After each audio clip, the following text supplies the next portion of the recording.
I'm Spencer Mazyck, and joining me now is Stewart Karlin. He is a labor and employment attorney who represents a group of parents who are challenging New York City's gifted and talented selection process on behalf of their children. Welcome, Stewart. Thank you for joining us today. Thank you for having me. So first, let's talk about the gifted and talented program here in New York City. Sure. Is it essentially a free alternative to private school because it offers the same quality of education?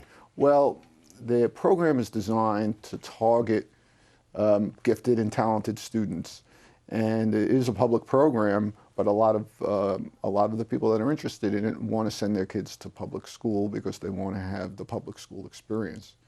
And so my short answer to that question is it's different than a private school.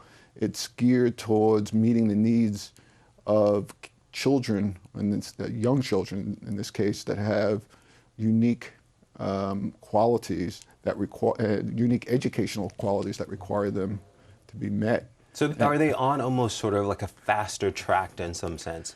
Well, I don't like to use faster track because every student is different, but the program itself is designed to meet, the children's specific needs. So, for example, a parent may have. I had a telephone call from one parent who had a trilingual child who was absolutely brilliant. Wow. And was reading, was doing math, and was, at 4 years old, was already at an 8 or 9 year old level. So you need to meet those educational needs of the child. So the program, such as particularly the citywide program, which only has 300 slots, is designed for children like that. Or supposedly designed for children like that, I should say. And for kindergarten, you mentioned citywide seats, but there are also district seats available. So how many seats are there in total?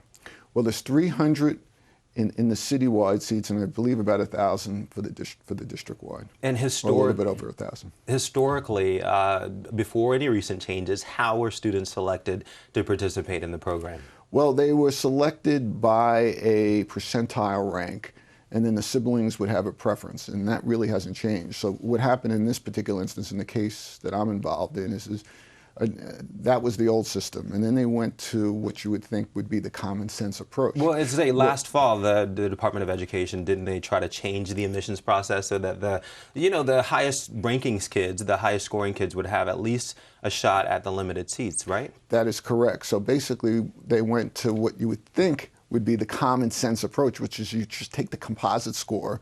There were two tests, one was oral and one was written, and they have a formula. We weren't contesting the formula. And they'd also change the grade based on the age, because a 4-year-old, that's 4 years and 1 month, and a 4-year-old and an 11-month-old child have different capabilities because one is 10 months older. We didn't have any problem with them, with the formula they used to come up with a composite score. So they were going to take a composite score and then go down the list, which is, by the way, how you get into Stuyvesant High School and how you get into Bronx Science and Brooklyn Tech and all the elite high schools. They just go down a list. And so starting with the folks who have the highest composite score. That is correct. So that's what they were going to do. But what happened was there was an enormous backlash, basically, from the sibling parents in other words, they already have children in the program.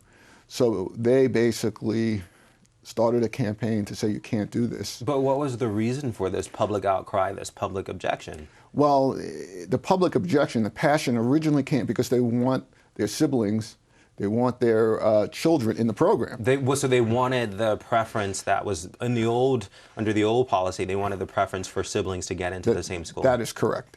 But they also believed it was, I can't tell you what they believed, but the bottom line is they wanted their children in either the citywide program or the district-wide program. So there was an enormous backlash because if they went by composite scores and there's only 300 seats, that means the top 300 candidates, or in the district-wide programs, the top 1,000 or so candidates would get into the program, and that's it. And they eliminated the sibling preference, and that's what caused the backlash. And eventually, the Department of Education actually decided to succumb to the public opinion and also the objection and the political pressure here, and they reverted back to the old policy. So is that the basis for the complaint by your clients? Well, that's part of the complaint. There's technical issues with respect to notice.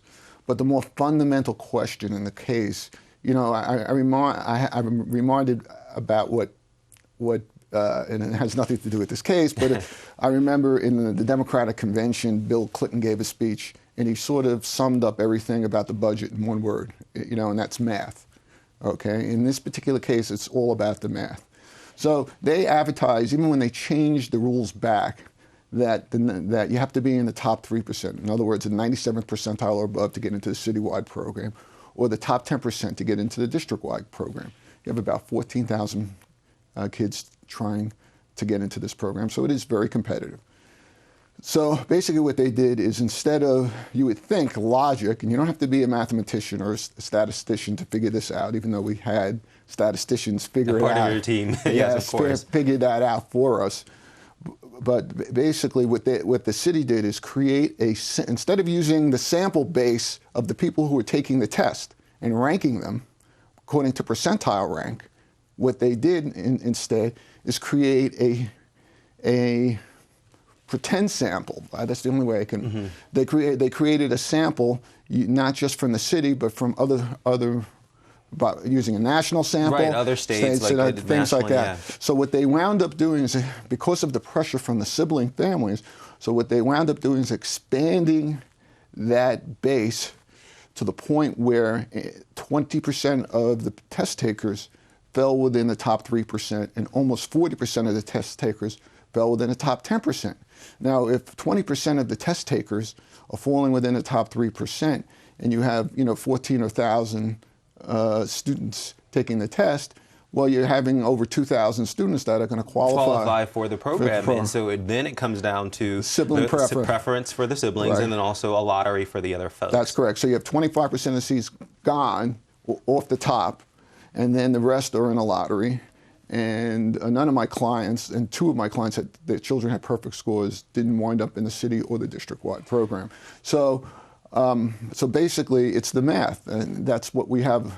Our biggest problem with is the math. Well, so the math is the basis for the complaint, but you also have claims that pertain to discrimination, New York State's Equal Protection Clause. Can you explain those claims? Yes. Well, there's two things. You can't use sibling priority; should not be a relevant consideration in this kind of a program. Just like sibling priority is not a consideration when you're trying to get into Stuyvesant High School. It's based on the educational needs, in this particular case, these children who happen to be extremely intelligent in certain ways, and they need to have their educational needs met. So in this particular case, using sibling priority itself is fundamentally unfair. Yes, period. It's not a legacy. The program shouldn't be a legacy. You shouldn't have priority because you already have because a student happens to have a brother or a sister. Furthermore, how about the parents who only have one child? How about parents who happen to have two children, and they recognize, one child isn't particularly, is not gifted, and I have one child that is gifted, so I want this child in this particular program. Why does sibling preference in this particular case have any place at all in this kind of a program? Well, so you're saying that the parents are being discriminated against and also the children are being discriminated against. You represent 4 parents, but are those folks considered a protected class for purposes of discrimination? Well, the court has held, as you know, there's only very limited classifications. A race is one protected classification, gender is another protected classification. And the court held it is not a protected classification. However, under the law, even under the equal protection law, you have to have a rational basis to do what you're doing, okay? And in this particular case, you cannot advertise to the world that 97%, that you have to be in the top 3%, okay, when it's really not the top 3%. If the city of New York decided to advertise to the world it was the top 20%, and that's the type of program they want, and maybe, I'm not going to concede this point, but maybe they would have a right to do that, okay? But that's not the program they designed. They designed basically a program that has 300 seats that's supposed to go to the top 3%. And as I get back to my original point, which is the math here, is the math. You're saying that the program is essentially flawed, is basically what you're saying. Well, the selection process to get into the program, when you're advertising to the world that you need to be in the top 3%, is not essentially flawed, it is flawed. You can't have 20% of the people fall within the top 3%.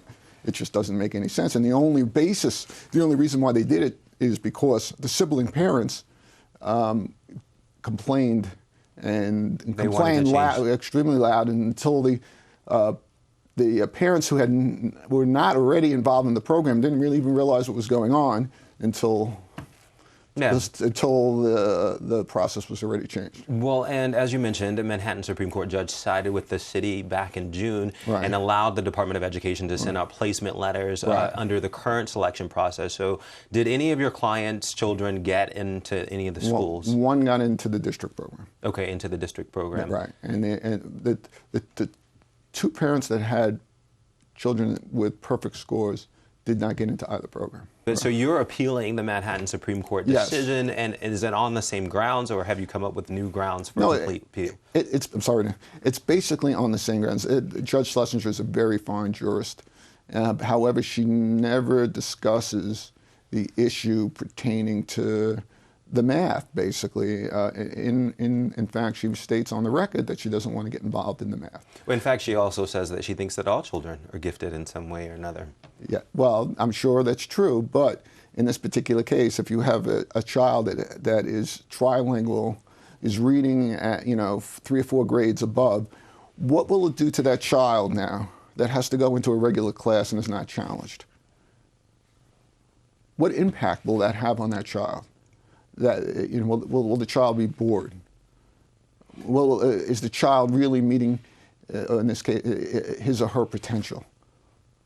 Even coming close, if she is so far ahead of the class that she's not challenged at all. Well, and you're right. I think that some parents are very concerned that the children will be bored if they are excelling at a level that outpaces other students. But it's an uber competitive process. Is it true that folks have thought about actually letting other folks adopt their children so that they would be then considered a sibling? No, I think that was just said in jest to make the point of the unfairness of the system. I don't think that's happening. Will the outcome, because you're appealing this, will the outcome of this case, though, make a difference for your client's children for this year?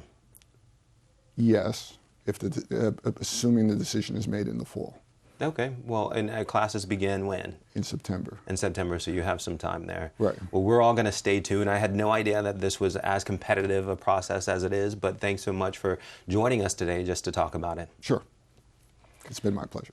For more information on this or other topics, subscribe to BloombergLaw.com. You can follow us on Facebook and Twitter. Thank you for joining us. Bye, everybody.